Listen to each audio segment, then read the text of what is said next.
लगे।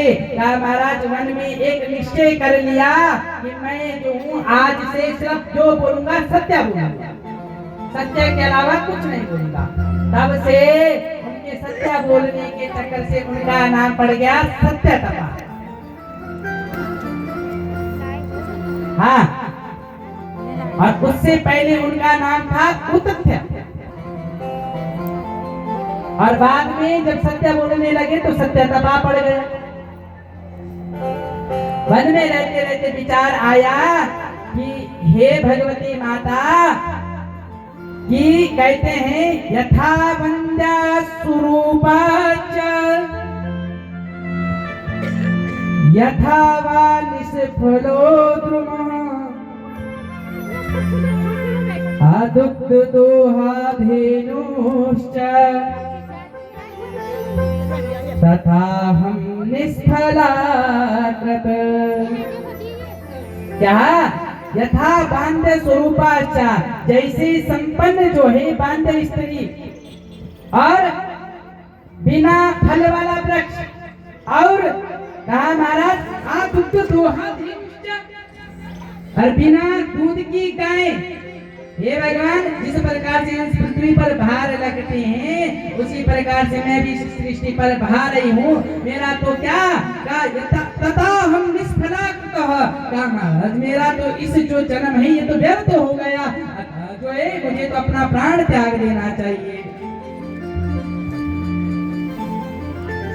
ऐसे विचार करके महाराज कुछ दिनों के बाद क्या हुआ कि एक किरात के द्वारा एक सुअर को जो है बाण लगने से क्या हुआ, महाराज घाव बन गया। और जब घाव बना तो वो सुअर कैसे करने लगा, महाराज डर से कैसे करने लगा, ए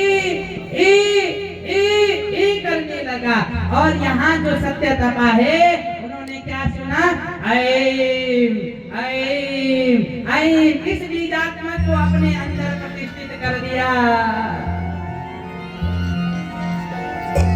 महाराज इसको सुना ही था कि महाराज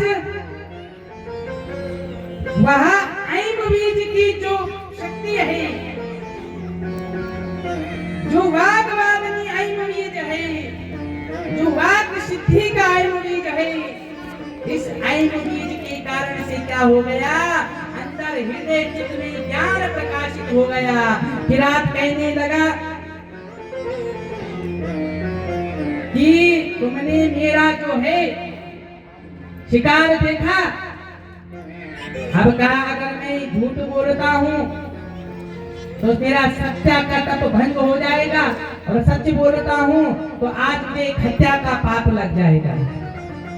लेकिन देखिए उस ऐम बीज की करुणा देखिए, वो ऐम बीज मनी मन हृदय में जप कर रहे हैं कि ऐम, जो सुअर कैसा कर रहा था, ऐम ऐम ऐम कर रहा था, उसको अंदर पीड़ा में वो व्यक्त कर रहे हैं। और वो ज्ञान अंदर प्रकाशित हो रहा है। वो ज्ञान कह रहा है सत्यम न सत्यम खलु यत्र हिंसा दयान्वितं चानृतमेव सत्यम हितं नराणां भवति हयेना तदेव सत्यम न तथान्यथैव। कि किसी की प्राण की रक्षा करने के लिए बोला गया सत्य कभी भी असत्य नहीं होता।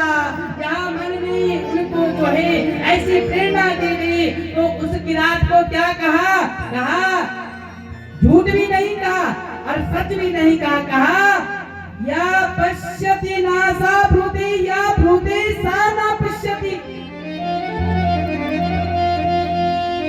कि ये मनुष्य जो आंख देखती है ना वो शब्द नहीं बोलती है, और जो शब्द बोलता है वो आंख नहीं देखती है। अतः तुम किस प्रयोजन से अहो व्याग स्वकार्यार्थिनः, महाराज किस कार्य के लिए जो है किम पृच्छसि पुनः पुनः, क्यों तुम बार बार पूछते हो। अपने निजी कार्य के लिए मुझे बार बार क्यों पूछते हो? वहां पर क्या कह दिया कि या पश्यति नासा भूते, ये जो आंखें देख